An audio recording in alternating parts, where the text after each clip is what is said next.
What's up, everybody? It is Gino coming at you to break down UFC Kansas City. Before I get started, if you have not done this, hit my channel with a subscribe. It really helps. Also, like this video. Leave me a comment of who your favorite fight is. If you don't even want to do that, give me a W for winning.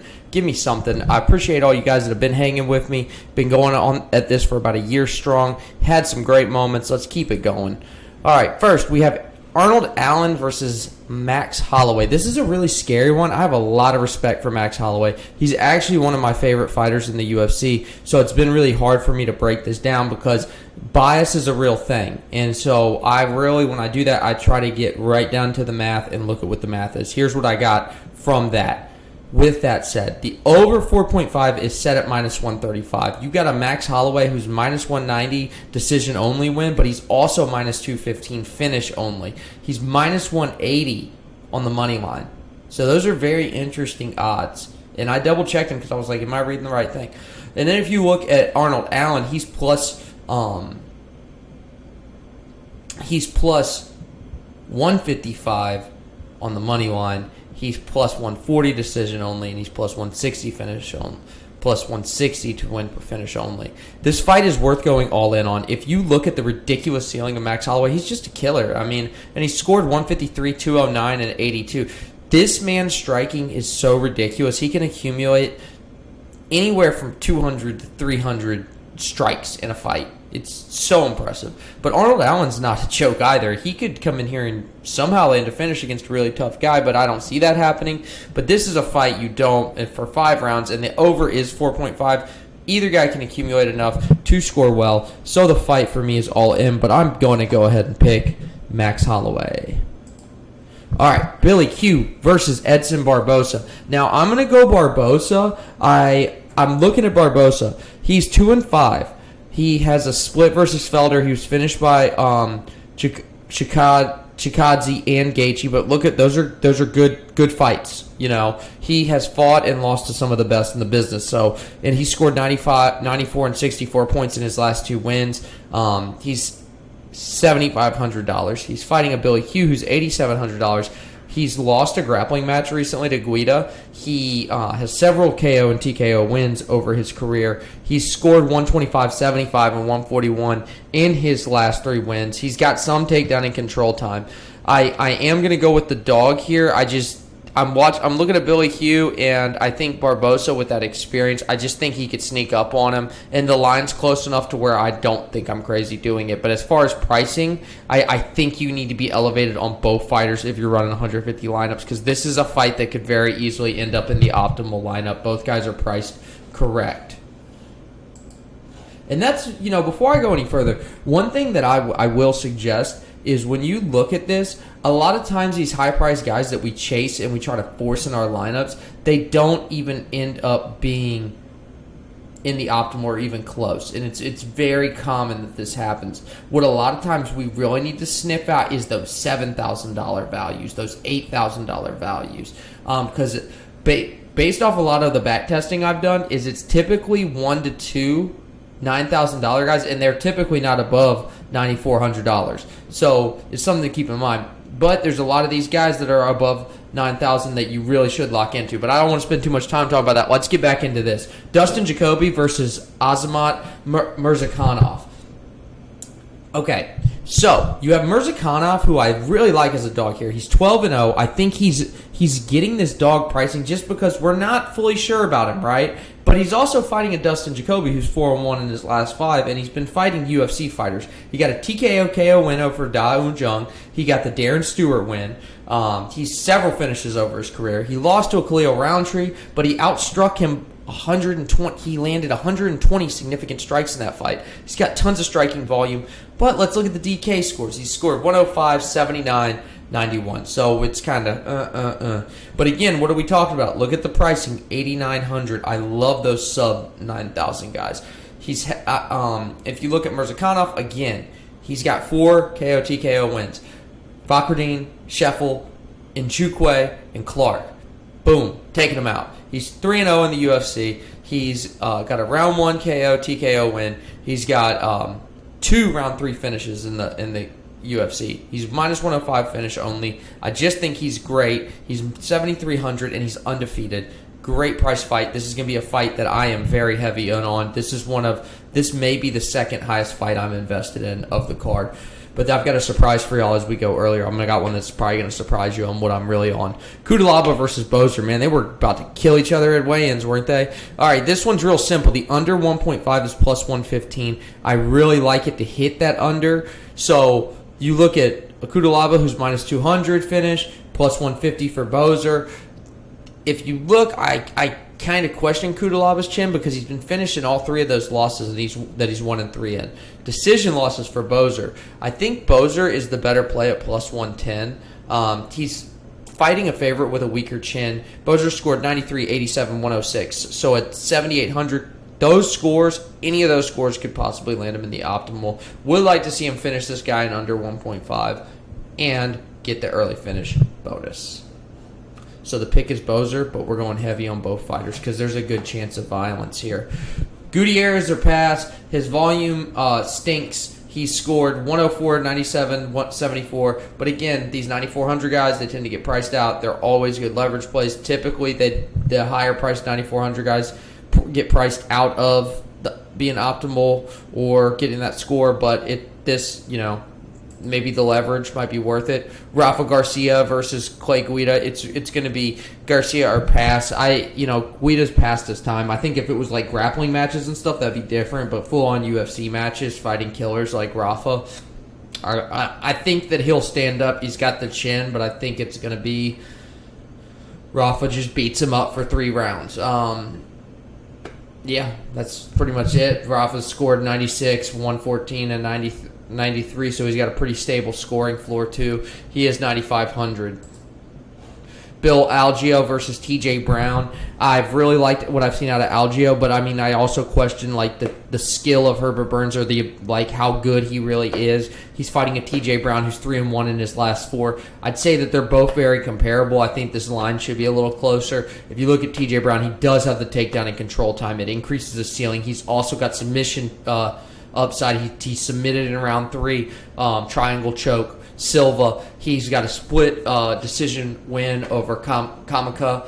So, done some decent things in the UFC. He's fighting a Bill Algeo's 2-2. I watched his most recent fight against Feely. That was a good fight. He's hung in there tough. There were a lot of moments where you thought he was going to get finished, but he hung tough, kind of showed how his heart.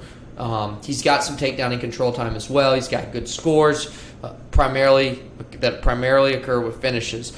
I'm going to be heavy on both fighters. I think this is going to be a battle, and both guys, again, are priced in those good ranges, mid-7s, high 8s.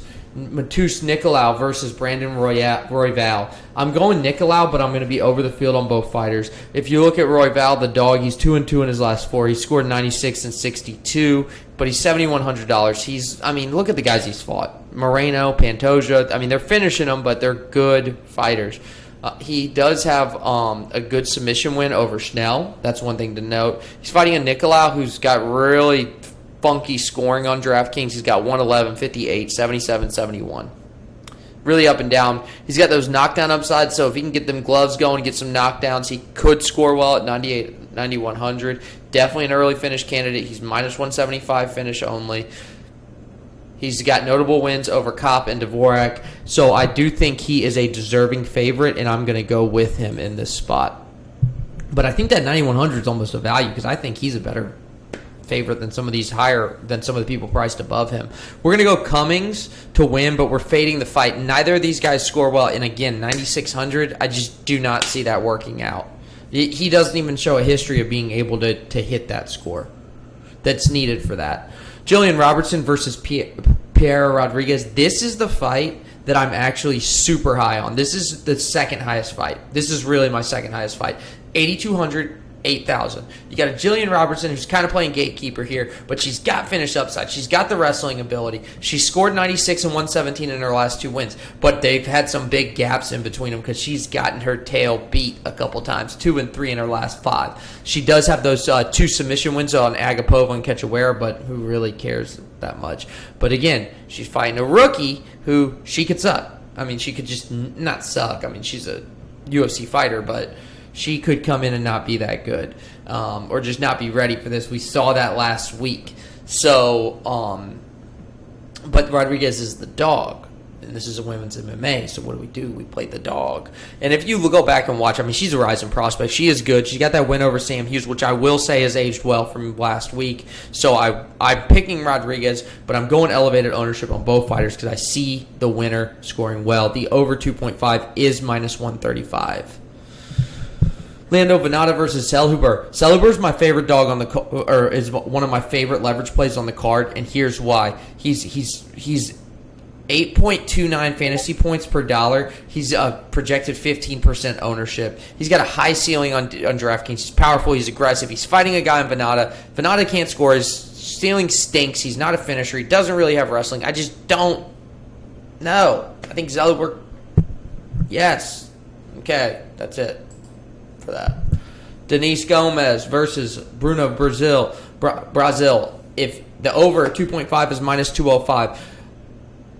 So hear me out. I know I'm always preaching do not fight 6K people, but when the sample's larger, when we get into these like 14, 13 fight cards, you may want to include a $6,000 fighter because a lot of times like that $6,900 fighter may even be priced at $7,000, $7,100 fighter if we have less fighters on a different card and it's like 22 fighters on a card rather than 26 to 28. So that's one thing to note. So that's why I'm going to say Gomez is not somebody I'd write off. Sugar Sean O'Malley was 6,900 recently and did beat Peter Yan and landed in the optimal. So that's one of the reasons why I'm noting that. Gomez she lost to Luca Bume, which that's not good. She has a decision win over Dos Santos in the Dana White Contester Series. She's plus 250 decision, plus 600 KO TKO. She's fighting in Brazil. She has multiple ways of landing a finish. It's women's MMA though, like I said. So what am I going to do? You get the minus 175 finish only for Brazil, but I'm going to go Gomez.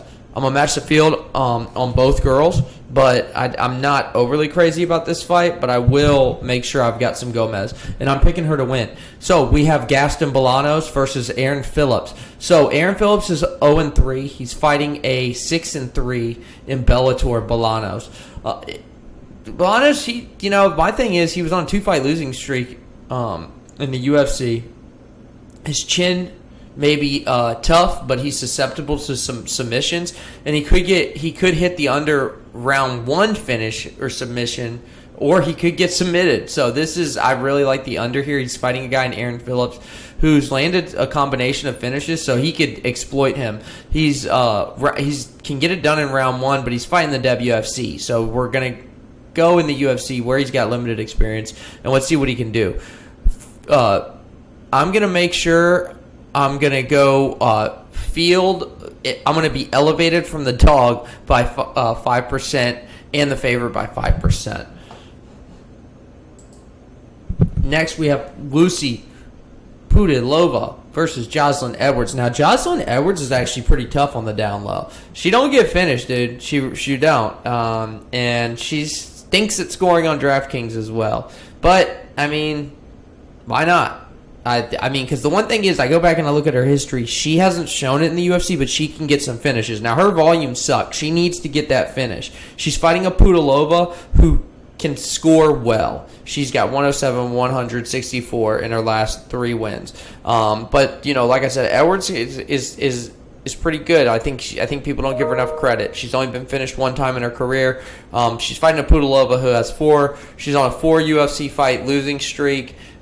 Beating Yunnan Wu TKO in round 2. She's got some wrestling. She went through lower promotion between the two. Between her struggle in UFC, she went into a lower promotion, did decent, but she still lost in that.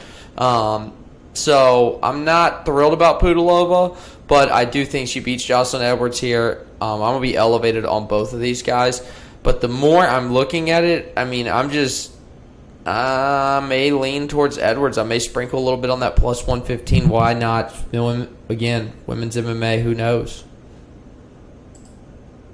Alrighty, guys. So that's it. If you guys really like those projection ownerships I put out in like the fantasy points per dollar, I don't give away the whole cow. I give you a little bit of milk. Come on over to the DFS Army. We got the projections. We got the ownership. We got cheat sheets. hit me up if you got any questions on Twitter. If you don't have any questions, you just want to go ahead and get on in there. You see all the sports we have? We have a package where you literally have every sport and an awesome Discord. Use my promo code DFL Gino for 10% off. Just sign up for a month. Give it a shot. If you decide to stick with it and you keep with it, you're going to get 10% off for the whole time. Again, guys, subscribe to my channel, and good luck this weekend. I hope everybody hits their bets and makes some money.